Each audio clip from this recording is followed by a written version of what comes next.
In Deuteronomy 28, verse 68, giving honor and praise unto Yah, the creator and maker of heaven and earth. We're going to read it in Hebrew one more time, okay? And it says this. Weheshibka Yah Mitzrayim, Ba'aniyot, Baderek Asher Amarti Laka, Lo Tosif O Lirota, Wahitma Karatem Sham, Lo Oyabeka, La Abadim, Walis Fakot, Wa'ain Kwone. Now, let's get some understanding about the word Zard and Zarar as we went over before. Let's go, if we will, to the book of Obadiah, there's only one chapter in Obadiah. So let's go into verse 12 of this. And it says what? Wa'al tera b'yom akika, b'yom nakro. Wa'al tismak libnei Yehuda, b'yom Abdam, Wa'al Tagdel, Pika B'yom Zara. Now the last word we read there is the word Zara, which is translated, brothers and sisters, as misfortune, trouble, distress. So Zar, Zarar, Matzor, all of that has a connection linguistically in Hebrew, meaning siege, distress, trouble, siege, distress, trouble, annoyance, and so forth and so on. We went over some of that in part 1, also in part 1b. So I wanted to sit there and show other references scripturally where that Hebrew root word is used as such. All right, so that way we can gain some understanding. If we will, brothers and sisters, let's go into Deuteronomy chapter 4, verse 20. We are only going to read the English in this one. Deuteronomy 4, verse 20. And it says this. So that way we can gain some understanding. This is Moshe or Moses speaking to the Israelites. And it says, But the Most High have taken you and brought you forth out of the iron furnace, even out of Egypt, to be unto him a people of inheritance as you are this day.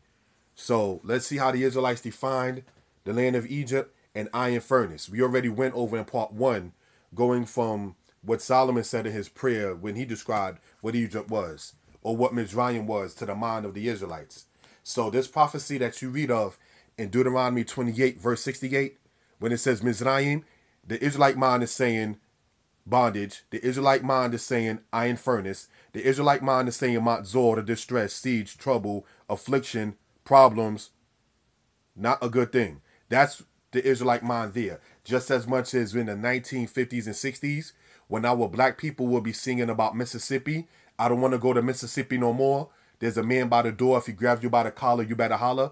The reason why they saying that is due to the fact of the issue of saying that they used to lynch black people in Mississippi. So when he grabs you by the collar, it's not saying lynching, but you know what went on there in the land of Mississippi prior to that song being created by black people. So knowing good and well that we are dealing with the children of Israel, that is to say, in this case, regular human beings who are people on the earth, just like black people were saying about Mississippi and grabbing upon the collar, so did they say the iron furnace, the land of Mizraim, the land of the house of bondage. So that's where you got to understand. That's why in the scriptures, it says, in all thy getting, get understanding. All right, so when it says brought back to Egypt again with ships, you have some people, as stated, trying to say that that is talking about Titus of the Roman Empire bringing people from the land of Israel into Egypt, literal Egypt. But we're going to get into that as we go on in the presentations, all right? Now, if we will, let's go to Deuteronomy 28, verse 52. And it says this here in the English. We read, He will besiege thee in all thy cities, till thy high and fortified walls come down, wherein thou didst trust throughout all thy land. And he will besiege you in all your cities and all your land, which the Most High thy King have given you.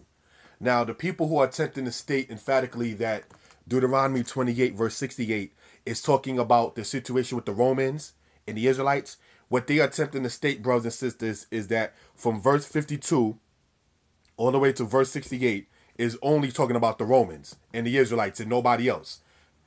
in reference with the Israelites. But let's see what the scriptures itself says in Deuteronomy 28, verse 21. Because it's not to be sarcastic or offensive. Israel is going to have to explain this to Israel.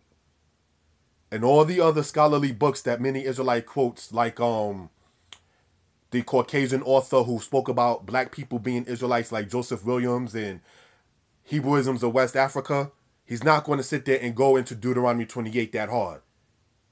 Yeah, he mentions certain things about the Ashanti, the Igbo people being Israel and sent into captivity, and why the European people chose them. But he's not going to go into Deuteronomy 28 verbatim and explain it as such. Because that's what Israel to do for Israel. All right, so let's go to Deuteronomy 28. Let's start in verse 21. The English says this. The Most High will send a plague to you, and it will consume you from off the land, whether you going in to possess it. So right there in verse 21, let's remember that now. And then now let's go into verse 45. All these curses shall come upon thee, and overtake thee, and pursue after thee, until you are destroyed, because you did not hearken unto the voice of the Most High your King, to observe to do all his commandments and his statutes, which he commanded you. So one of the things to be also understood, brothers and sisters, it distinctly says all these curses will come upon thee and pursue thee and overtake thee until you be destroyed. Now, part of that is losing the land where you went in to possess it. That being Deuteronomy 28, verse 21. So taking from Deuteronomy 28, verse 21 to now back to Deuteronomy 28, verse 52, we read this once again. He will besiege thee in all thy cities. The besiegement in all the cities is the plague. That being the Assyrians, the Babylonians, the Medes, the Persians, the Greeks, the Romans. So how then, knowing the history of Israel, knowing what happened with Babylon, with the King Jehoiakim, king of Judah, knowing what happened with the Assyrian king Tiglath-Pileser in the situation with Pekah, the son of Remaliah, the king of Israel, knowing the situation that happened with Esarhaddon, the king of Assyria and Babylon, and King Manasseh of the tribe of Judah, knowing what happened with Nebuzaradan and the situation with King Zedekiah of the tribe of Judah. All of that history has to be taken into place, because it distinctly says in Deuteronomy 28, verse 36, you and your king, whom you will set over thee, shall go into captivity. So therefore, being sent out of the land is part of that captivity. So the kings of Judah and the kings of Israel, they all went into captivity. So now that losing the land is part of that pestilence that cleaved unto the house of Israel. You see what I'm saying? Deuteronomy 28, verse 15 and 16, it distinctly says, Arut atah ba'ir wa arut atah ba'sadeh. Cursed shalt thou be in the city, and cursed shalt thou be in the field.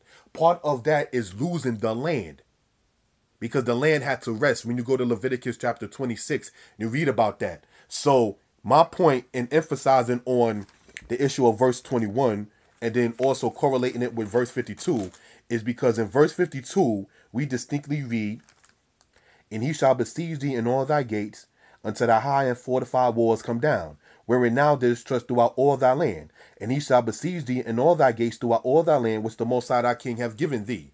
Let's go, if we will, to the book of 2 Kings chapter 24. We are in 2 Kings 24, verse 8. So that way we can gain some understanding concerning this matter right here. Because there's a particular video and some people who try to teach that Deuteronomy 28 from verse 52 to verse 68 is only talking about Israel in reference with the Romans. Meanwhile, we done read already in verse 45 of Deuteronomy 28, all these curses shall come upon thee and pursue thee and overtake thee. So that means even when you scattered outside of the land, those curses will still come upon you. In the next land that you go in to possess, and the king that you were set over, in that next land, you too will also go into captivity.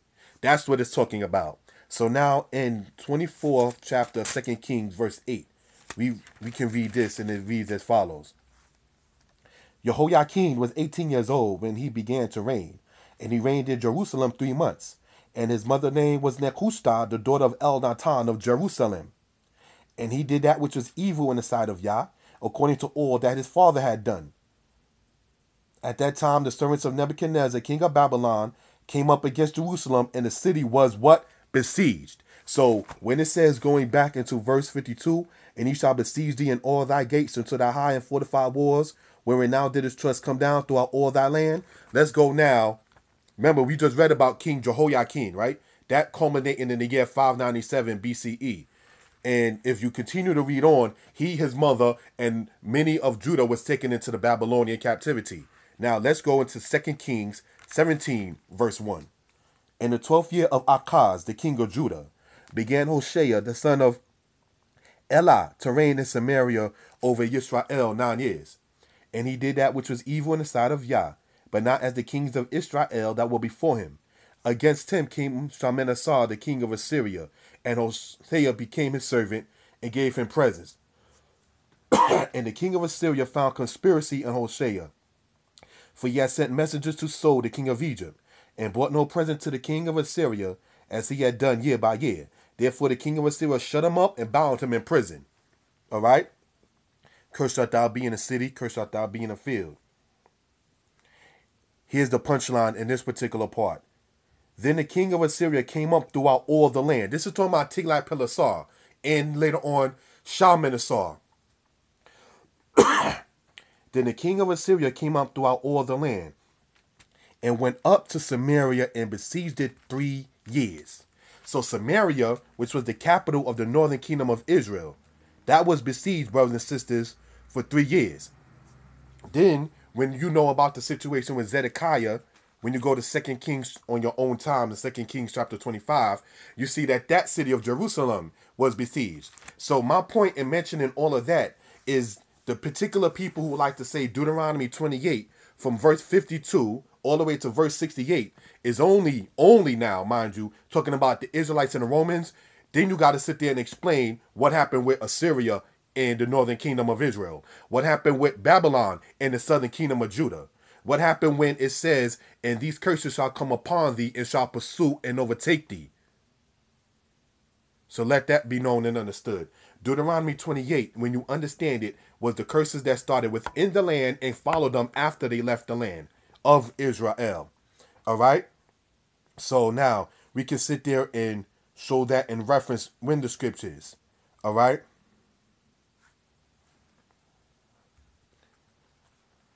Deuteronomy 28, verse 68 again. And the Most High shall bring thee into Egypt again with ships, by the way whereof I spoke unto thee. Thou shalt see it no more again. And there you shall be sold unto your enemies for bondmen and bondwomen, and no man shall buy you. Now, going back, brothers and sisters, into the Hebrew understanding of this. When we read this, let's go on.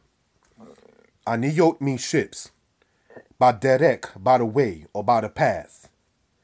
Asher, which. Amorti, laka, I have said unto you. Lo, tosif o lir ota. Lo, meaning no or not. Tosif. Now, the letter here, tau, samek, yod, face or feet. It comes from the Hebrew word hasif, which means to add or to increase. So this distress by the way of ships was never supposed to have been added to the house of Israel again. When the Most High brought Israel out of the land of Mizraim, out of the iron furnace, out of the house of bondage, it was never intended for Israel to go back into the land of bondage, the iron furnace, and so forth and so on. But what Yah is saying through Moshe or through Moses is if you break the laws, the statutes, and the commandments of the Most High, he will send you back into the iron furnace, into the distress of the sea, by way of ships. When were there a people taken into captivity as a nation by way of ships? We show that in part 1b, the Atlantic slave trade.